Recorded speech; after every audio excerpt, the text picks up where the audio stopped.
till midnight just for this.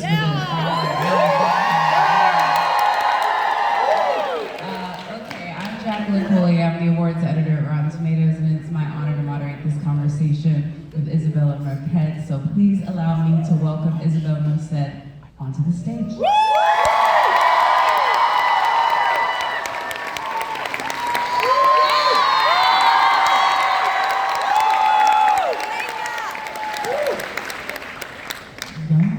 I like your pandas. Thank you, I'm trying. First of all, that was an incredible movie, as everyone here can attest. Yes!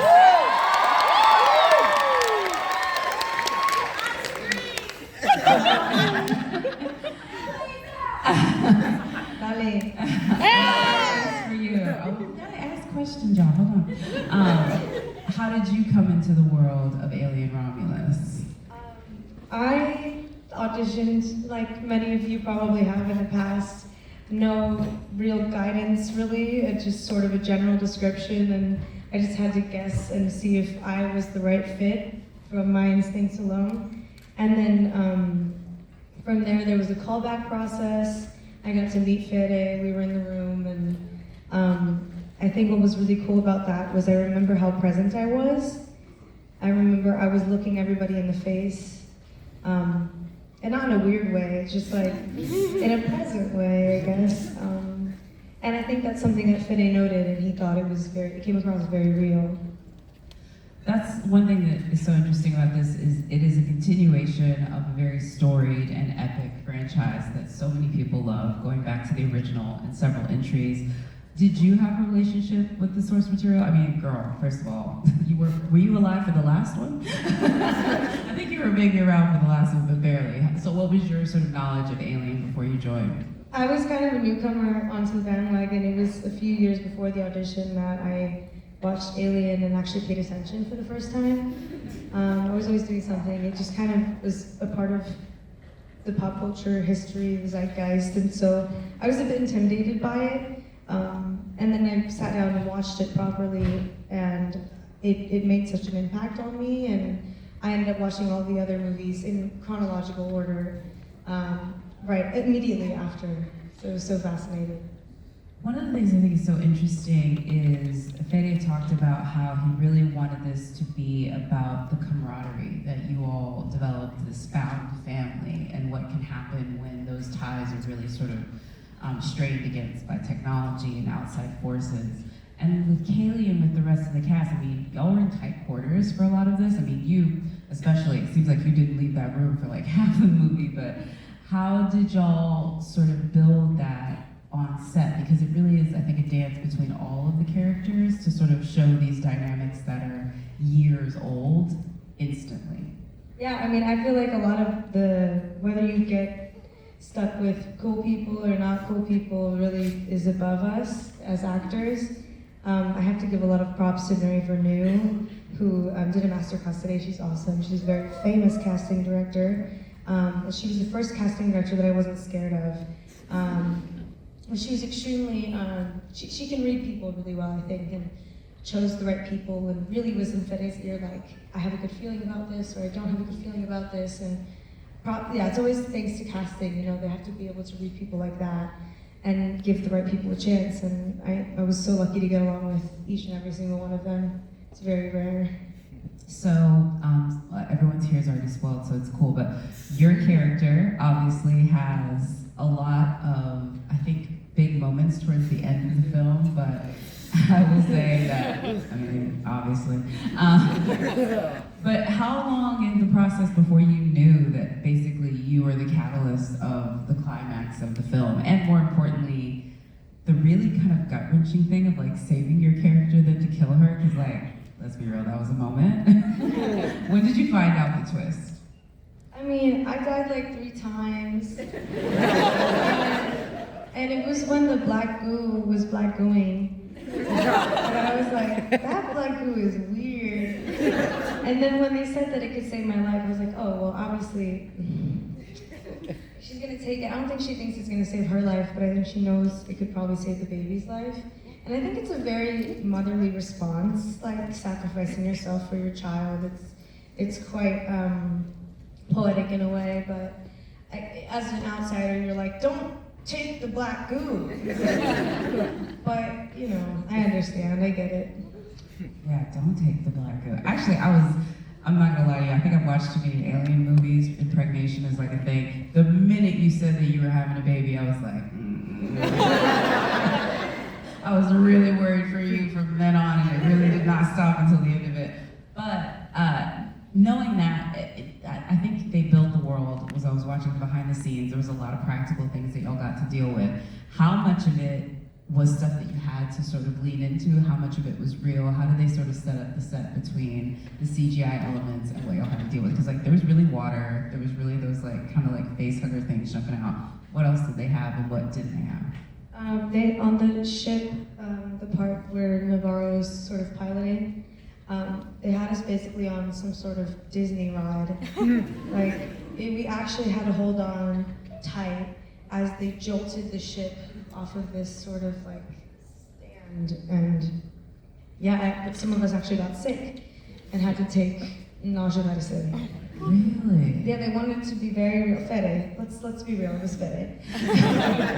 He also was the one who wanted to douse me in a bucket of cold water, as to my surprise, during the crawling scene where I'm escaping from the xenomorph. Who knows I'm there, but he's just being a tease. And yeah, Fede had a lot of surprises in store, and in a way I think that's really cool. That's what I admire about his genius, is that it's very interwoven with his favorite childhood memories and experiences. He relies on those heavily, and I think that's part of why it was such a good experience for us, because we felt like we were allowed to play in a way. Yeah, he seems that way. I mean, again, he's such knowledgeable about this entire world, and he seems so passionate about making sure that he made an incredible alien movie, which he did. I'm curious for you, what is the most surprising thing that he sort of told you about your character, a little bit of direction? Like, what was one of those moments where you heard him, I don't know, sort of directing you throughout it, where you're like, man, he's built different? I think what's really cool is each of our characters has a hairstyle that Ripley wore at one point. He pays attention to detail. Everything has a purpose in this movie. You can't get him with a gotcha, because he already has it. He has it made. And so, there's not one part of this movie that he can't explain. It's crazy. I don't want to state your age. It'll just make me feel bad. But you've accomplished a lot in a short amount of time. I'll put it that way, yes.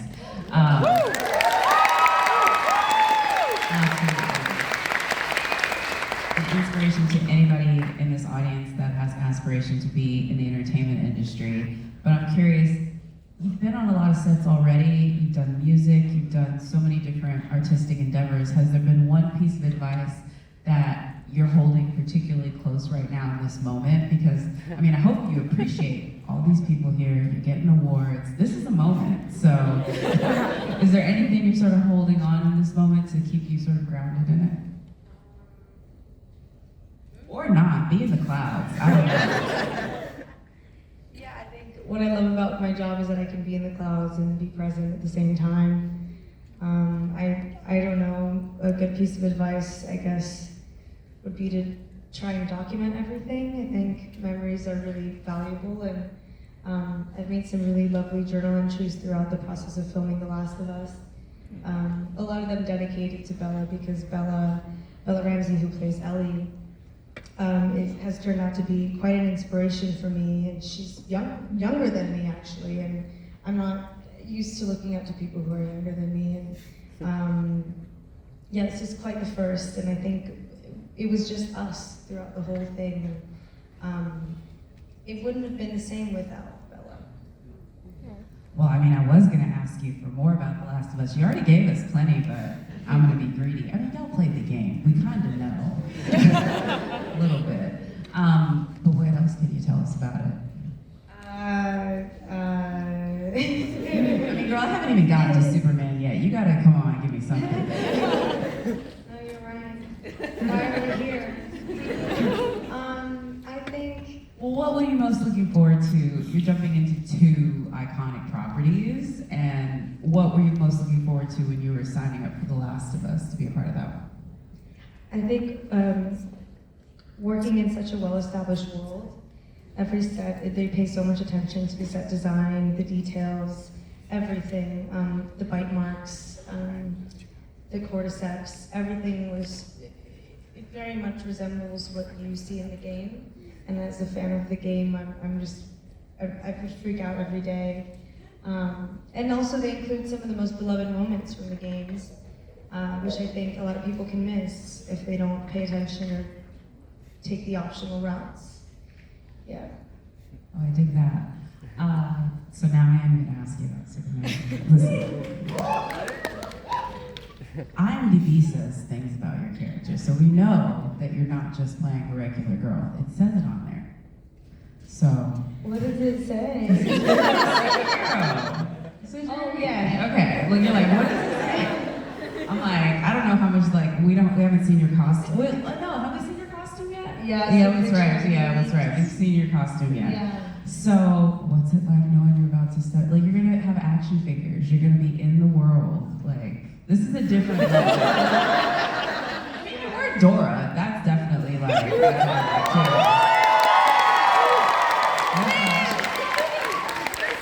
I should have brought up Dora. I'm sorry, I did not understand my audience, but we'll get there.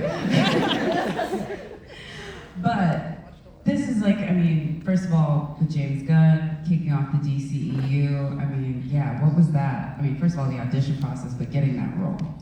Well, I just have to say, James Gunn has worked so hard to get to where he is today, and his work ethic, at least in my perception, has really proved that he deserves to be the studio head that he is now.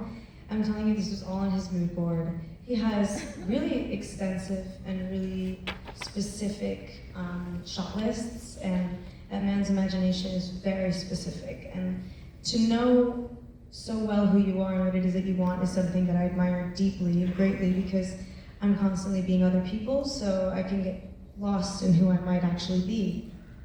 But I don't know, I just think this man is going to never do anything half-assed. He's going to create a world where everything that he decides to do from now on will match and fit into it. And you can expect a new place to sort of lose yourself in and believe exists. Also, do the pictures do him justice in that suit? Because David, I'm just... James or? Yeah, Superman. Yeah. I mean, what do you think? Is it doing it justice? We've only seen pictures. I haven't seen it. You've seen it up close.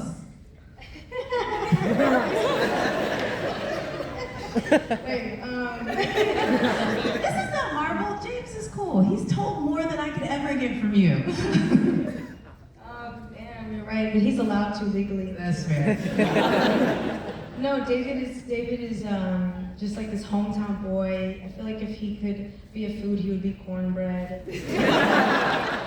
He's so just real and hardworking, and he's a golden retriever, and I just think he's probably the best person in this time right now, alive on this earth, to play Superman. I really believe in him, and he's very nice to me, so I would like to see him succeed. He will. Awesome. With your glowing endorsement. Now, Dora. Anyway, no. And I knew this was the case because obviously I'm a little bit past the Dora portion, but that's gotta be something that still comes up to you like daily, right? Is this like a thing? So what is that like, knowing that, I mean, because the girl that does the voice, nobody knows, but you're like there. Oh, okay, let's not do our girl Fatima. No, not bad, but like, I'm sorry. I'm friends say with her, that. actually. Yes, I should put it this way. She can walk outside the house without people screaming Dora instructions to you. You cannot do the same. So I'm curious about the difference with that. Well, I really love kids. I think they're really cool and candid, and they keep it real more than anybody on this earth. And so to have a sort of cool status in their eyes in return is awesome. Like, it's automatically grounds to just like, just play and have fun. And I don't know, I think kids are cool. Do you have a good kid interaction? Because I know there's got to be, like, I don't know, like just like a mom. I know there's got to be one. Yeah, well, I don't really talk to kids like they're kids. I talk to them like we're at the same cognitive level. And I think they appreciate that. Like, I don't do the baby voice, and they're surprised, but they love it. They love it. It works. They're not dumb in the They're very smart. I think. Before before we get out of here, because we do have a captive audience, I cannot believe y'all stayed up this late. Thank you all for sticking around.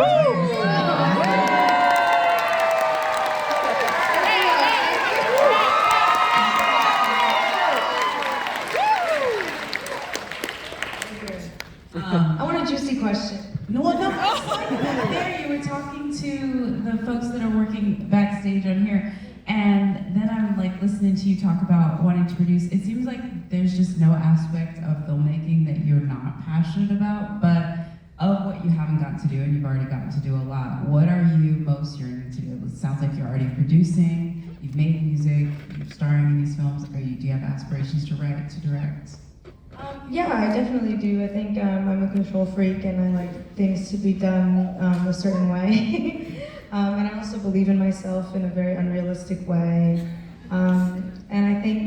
I've seen your filmography, it seems pretty realistic. See, but I also, a lot of my dreams I've dreamt in silence, so until they happen, I don't think people will know what I thought I was crazy enough to do.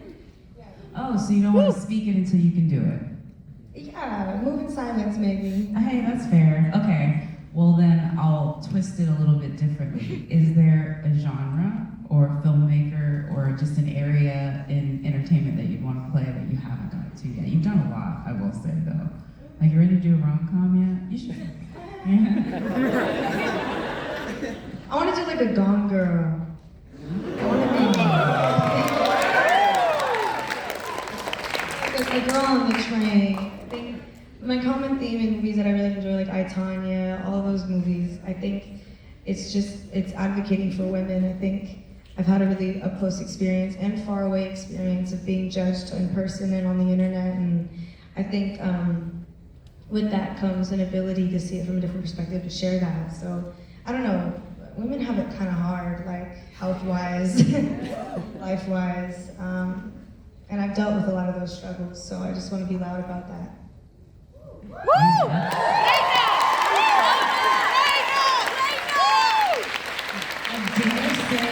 There is probably not a better place or a better way than to end it than that, but I just want to say congratulations again for an incredible performance and an incredible career thus far. Thank Can't you. wait to see those other 2 movies and the rest that you have in store. Thank you so much.